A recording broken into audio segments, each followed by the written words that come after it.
तो फिल्म की शुरुआत में खाली फील्ड्स में हम एक कपल को देखते हैं जो अपने फ्रेंड्स पर प्रैंक करने के लिए यहाँ पर आए थे। वो जानते थे कि कुछ ही देर में उसके फ्रेंड्स यहाँ पर आएंगे स्केयर क्रो को लेने के लिए, जिसके बारे में बहुत सारी डरावनी कहानियाँ बनी हुई थी कि वो स्केयर क्रो सबको मार देता है। लेकिन ये लोग उस कहानियों को सच नहीं मानते थे। ये दोनों तो यहाँ पर कुछ डरावने मास्क भी लेकर आए हुए थे जिनसे इन्होंने अपने फ्रेंड्स को डराने का प्लान किया हुआ था। पहले ही अपने पीछे बने स्केयर क्रो को देखते हैं, फिर पास बने एक शेड में चले जाते हैं। अपने बनाए प्लान के मुताबिक वो सबको डराने के लिए शेड के ऊपर जाना चाहते थे एक लकड़ी की पुरानी सीढ़ी की मदद से, लेकिन वो सीढ़ी टूट गई। ये दोनों नीचे गिर गए, वो भी बहुत बुरी तरह से कि नीचे वुडन फ्लोर भी टूट गया और फ्लोर के प्लैंक्स जाकर लड़की की टांग में धंस गए। खून पानी की तरह बह रहा था। वो बुरी तरह पैनिक हो गई। तभी अचानक सारा खून कोई अजीब सी लकड़ी चूसने लगी। लड़की ने जब फील किया कि वो हिल रही है तो उसकी जान निकल गई। उसने जोर से चीख मारी। इससे पहले कि लड़का उसकी चीख पर रिएक्ट करता, लकड़ी से बना एक अजीब सा टेंटिकल आकर उसके सर में स्टैब कर देता है और उसे जान से मार देता है, जिसके बाद उसने इस लड़की को भी मार दिया। साफ पता चल रहा था कि जिस स्केयर क्रो की डरावनी कहानियां सुनकर वो यहाँ आए थे वो सब सच थी। पहले किसी ने उसे इस शेड पे कैद किया था, पर इनके गिरने की वजह से वो स्केयर क्रो अब आजाद हो गया। थोड़ी देर बाद अब वो ग्रुप भी आ जाता है जिनको डराने के लिए ये लोग पहले यहाँ आए थे। पता चलता है कि यहाँ पे एक स्केयर क्रो फेस्टिवल बनाया जाता है। पहले वो इन फील्ड्स में मनाया जाता था, पर अब ये फील्ड्स बिक जाने की वजह से ये फेस्टिवल इस मरतबा शहर में मनाया जाएगा। लेकिन इन्होंने प्लान किया कि स्केयर क्रो इसी फील्ड्स का लेकर जाएंगी। एक स्टूडेंट ने प्रोफेसर से पूछा कि मैंने सुना है वो स्केयर क्रो जान ले लेता है लोगों की। तो प्रोफेसर ने कहा ये सब कहानियां हैं, चलो आओ अपना काम करें। एरन ने अपने एक दोस्त को भी यहाँ बुलाया हुआ था जिनकी ये फील्ड्स थी। क्रिस्टन ने यहाँ पर अपने दूसरे दोस्त एडी को भी यहाँ बुलाया हुआ था। यानी उन 5-6 लोगों की यूनिवर्सिटी वाले ग्रुप के अलावा भी यहाँ और लोग थे। ये लोग बातें कर रहे होते हैं कि अचानक एरन को उसके एक स्टूडेंट की चीखने की आवाज आती है। जाकर उन्होंने देखा तो उसके दोस्तों ने प्रैंक करने के लिए उसे स्केयर क्रो से बांध दिया था। लेकिन अब प्रैंक करने वाले दोनों दोस्त मिल नहीं रहे थे। अभी एरन अपने स्टूडेंट्स के साथ मिलकर उसे फ्री करवा रहा था कि एकदम से उसकी स्टूडेंट बेथ को किसी ने खींच लिया। वो तेजी से पीछे की तरफ बढ़ रही थी। एरन उसे पकड़ने के लिए गया और पीछे से अपने स्टूडेंट्स को कहकर गया यहाँ से कहीं मत जाना। लेकिन इन स्टूडेंट्स ने बात नहीं मानी और वो कहीं और चला गया। यहाँ पे देखा कि बेथ को तो क्रिस्टन ने पकड़कर बचा लिया था, लेकिन अब क्रिस्टन को ही कोई खींचने लगा।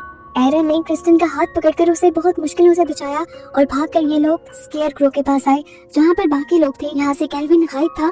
ये लोग आगे बढ़े तो इन्हें केल्विन भी गिरा हुआ मिला। उसे उठाकर ये लोग भागकर फील्ड से बाहर निकल आए। फील्ड से बाहर निकलकर ये लोग एक शेड में आ गए और इन्होंने दरवाजा बंद कर लिया। इन्हें लगा कि शायद मुसीबत टल गई है, लेकिन ऐसा नहीं था। कोई पीछे से जोर जोर से दरवाजा बैंग करने लगा। इन्होंने अब दरवाजे और खिड़कियां सील करने का सोचा। इससे पहले कि यहाँ से कुछ चीजें उठाकर वो सील कर पाते, खिड़की के ऊपर इनकी एक साथी का कटा हुआ जिस्म लटक जाता है। यानी किसी ने उसका मर्डर कर दिया था और उसका सर काट के उसकी बॉडी को यहाँ लटका दिया था। उसे देखकर सबका डर से बुरा हाल हो जाता है। सब शॉक में रह जाते हैं। इससे पहले कि आगे जाकर उस बॉडी के साथ कुछ करते, उसी बॉडी को कोई खींच कर ले गया। सभी की हालत डर से बहुत ज्यादा खराब हो चुकी थी। इन लोगों ने खिड़कियों को सील करने का काम जारी रखा और क्रिस्टन के फोन से पुलिस को कॉल करने की कोशिश की, लेकिन यहाँ पे सिग्नल्स भी नहीं थे। केविन अपने बचाव के लिए यहाँ पर चीजें ढूंढने लगा। उसे एक गन, एक गोली के साथ और मिट्टी का तेल मिल गया जिसे वो अपने बचाव के लिए इस्तेमाल कर सकते थे। अब सब यही सोचने में लग गए थे कि आखिर उनके पीछे बढ़ कौन गया है। एक लड़की कहती है स्केयर क्रो, क्योंकि स्केयर क्रो की वजह से ही इस जगह को बहुत ज्यादा हॉन्टेड समझा जाता है। क्या पता वो कहानियां सच हो जो इन्होंने सुनी हुई हो। लेकिन एरन इसमें तो भी कहता है कि ये सब बकवास है। हो सकता है जिसने इन सबको मारा वो कोई एक जानवर हो, कोई जंगली जानवर। बेथ और क्रिस्टियन जिसको उस अजीब सी एंटिटी ने खींचा था, उसका हुलिया उन्होंने केल्विन को बताया और केल्विन ने स्केच किया तो ये लोग बुरी तरह डर गए। वो बिल्कुल स्केयर क्रो की तरह दिख रहा था और ज्यादा किसी घोस्ट की तरह लग रहा था। स्केच बना देखने के बाद तो बेथ की हालत ज्यादा खराब होने लगी थी। उसने सोचा कि दिन में अगर ये हाल है तो रात में तो वो हमें नहीं छोड़ेगा, उसकी पावर्स भी तो ज्यादा हो जाएंगी। बेथ इन सब लोगों से कहती है कि हमारे यहाँ से निकलना ही बेहतर है। लेकिन ये निकलती कैसे? बस के जरिए, जिसकी चाबियां उस लड़की के पास थी जिस लड़की का मर्डर हो गया। और अब रह गया था एडी का ट्रैक्टर जो कि चल भी नहीं रहा था। लेकिन एरन अब फैसला करता है कि वो उसी ट्रक को स्टार्ट करने का रिस्क लेगा, क्योंकि वही ट्रक इनकी आखिरी होप है। वो सबको कहता है कि मैं ट्रक को स्टार्ट करके हेल्प में जाने की कोशिश करूंगा। अगर सब बाहर निकले तो यकीनन किसी न किसी की मौत हो जाएगी। बेथ जो सबसे ज्यादा घबराई हुई थी, उसे प्लान पसंद नहीं आया, उसे किसी की परवाह नहीं थी, लेकिन वो कहती है कि मैं पहले ट्रक में जाऊंगी आपके साथ। ये लोग इससे पहले कि कोई नया प्लान बनाते, बेथ अपने फ्रेंड कैल्विन से कहती है मुझे बस अपनी जान बचानी है, प्लीज तुम कुछ भी करो। और वो लड़का उसकी बात मानकर अपनी जान की परवाह किए बगैर विंडो से बाहर कूद जाता है। एरन के जाने से पहले ही वो अब ट्रक में चढ़ गया, लेकिन ट्रक स्टार्ट करने की कोशिश की तो ट्रक स्टार्ट ही नहीं हुआ और अब ट्रक की विंडो पे हमें पहली मर्तबा स्केयर क्रो को दिखाया गया। कैल्विन तो उसे देखकर घबरा गया। उसे बचाने के लिए उसका ग्रुप बाहर निकला। एडी ने उसे मारने के लिए गोली चलाई, लेकिन गन बैकफायर कर गई। क्रिस्टन ने केरोसिन और आग ट्रक तक फेंकी, लेकिन उसमें स्केयर क्रो नहीं मरा, बल्कि उनकी आखिरी उम्मीद ट्रक ही जल गया। सभी लोग अब बाहर आ चुके थे और वापस अंदर नहीं जा सकते थे क्योंकि एंट्रेंस पर ही स्केयर क्रो आ गया था। अब ये लोग भागकर एक दूसरे शेड की तरफ गए, जिस शेड के अंदर से मूवी के स्टार्ट में वो स्केयर क्रो बाहर निकला था। इसका फ्लोर बहुत खस्ता था। इन सब लोगों के जाते ही उनके वजन से वो टूट गया। यहाँ आते ही ये लोग घबरा गए क्योंकि इनको पहले मरे हुए दोनों लोगों की लाशें बुरी हालत में दिखाई थी, जिसमें से एक लाश तो आधी खाई जा चुकी थी, जिसे स्केयर क्रो नहीं खाया होगा। ये सभी लोग इस कड़े में आकर और ज्यादा परेशान हो गए थे। वो समझ गए थे कि स्केयर क्रो को यहीं बंद किया गया होगा और अगर वो यहीं रहे तो बड़ी आसानी से स्केयर क्रो का शिकार बन सकते हैं। इसलिए इन्होंने फैसला किया कि ये लोग वापस ऊपर जाएंगे। एक लकड़ी के साथ रस्सी बांधकर इन्होंने ऊपर की तरफ फंसाई और उसके जरिए ऊपर चढ़ने लगे और फिर उसी रस्सी के सहारे एक एक करके ये सभी लोग बाहर निकल आए। पास से गुजरता हुआ पुलिस ऑफिसर उनके ट्रक को जलता देखकर इन्हीं फील्ड्स के अंदर आ जाता है चेक करने के लिए कि आखिर यहाँ चल क्या रहा है। इन लोगों ने ऑफिसर को देख लिया। ये लोग ऑफिसर को वार्न करने के लिए वेपन्स लेकर बाहर निकल आते हैं, लेकिन तब तक देर हो चुकी थी। स्केयर क्रो नीचे जमीन से निकल आया था। ऑफिसर भी उसे देखकर डर गया और उसने फौरन अपनी गन निकाल कर स्केयर क्रो को शूट करने की कोशिश की और जल्दी से सामने वाले शेड में चला गया।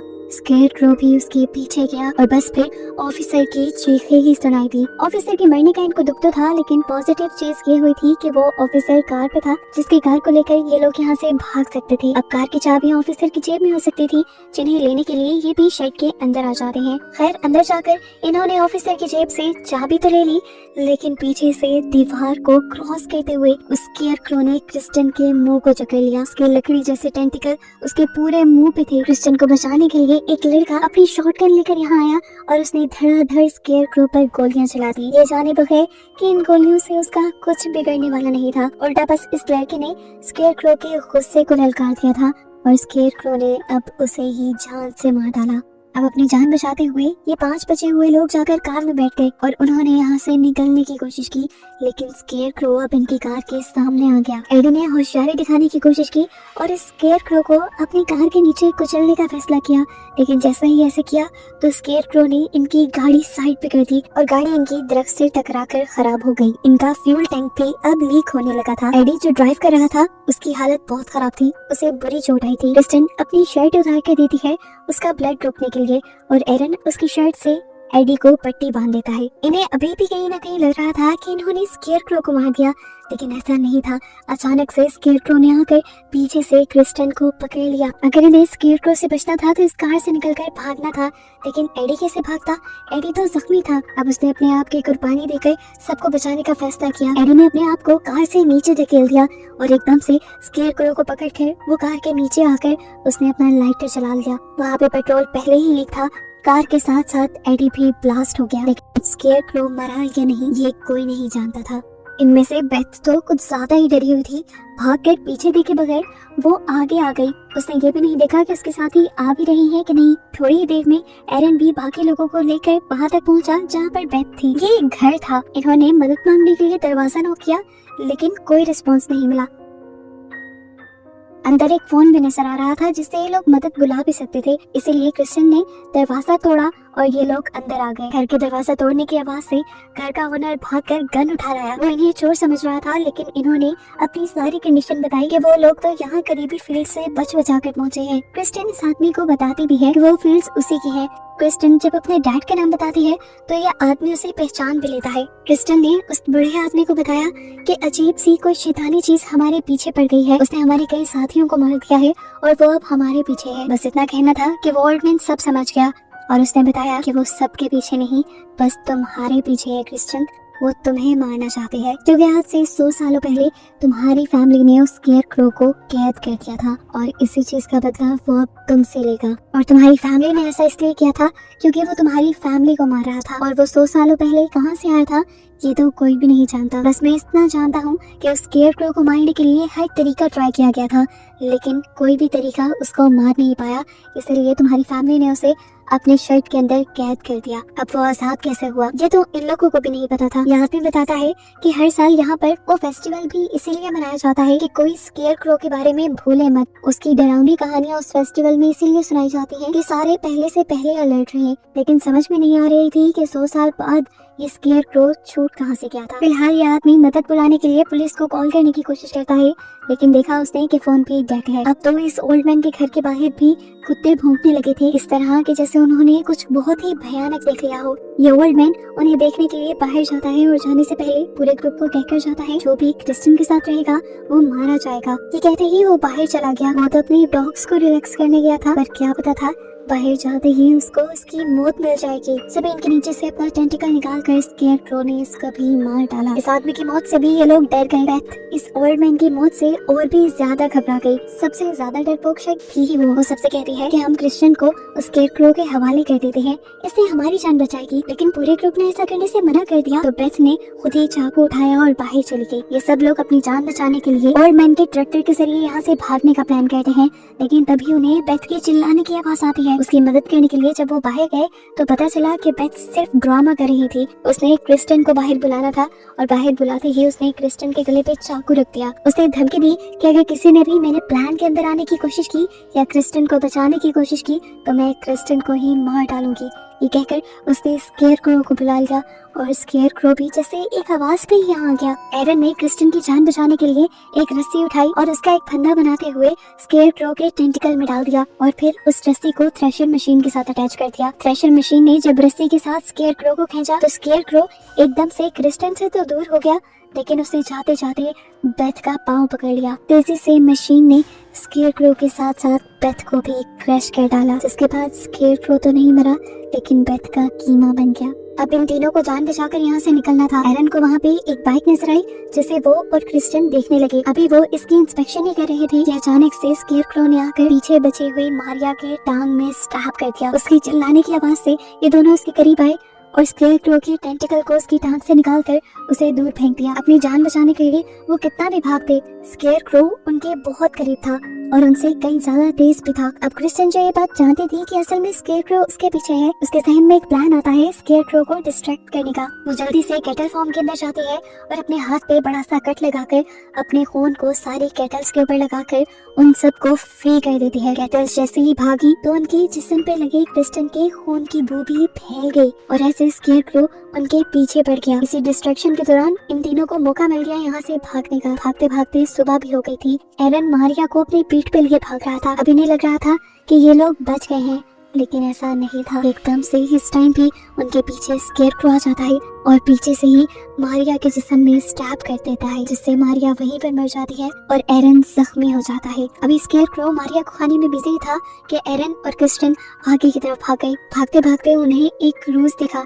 ये काफी पुराना लग रहा था, लेकिन यहाँ से उन्हें मदद मिल सकती थी। इन्होंने उसके अंदर जाने का फैसला किया, लेकिन वहाँ जाके क्या देखा कि स्केयर क्रो उनसे पहले ही यहाँ आ चुका था। उसको देखकर इस मर्तबा एरन उससे डरा नहीं और उसे लेकर पानी में कूद गया। ये नजारा देखकर क्रिस्टियन फूट फूट के रोने लगी।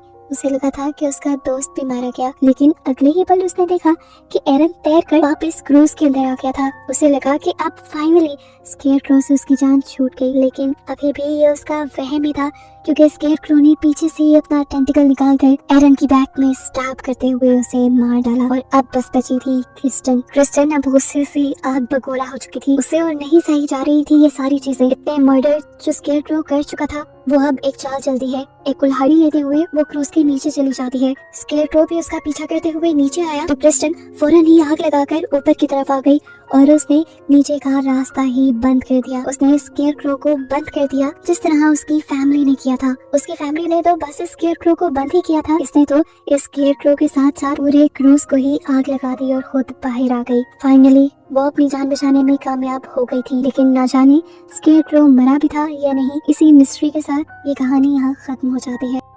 प्लीज़ वीडियो को लाइक करें और शेयर करें और चैनल को सब्सक्राइब करना मत भूलें और नई वीडियोस के लिए कमेंट्स करें।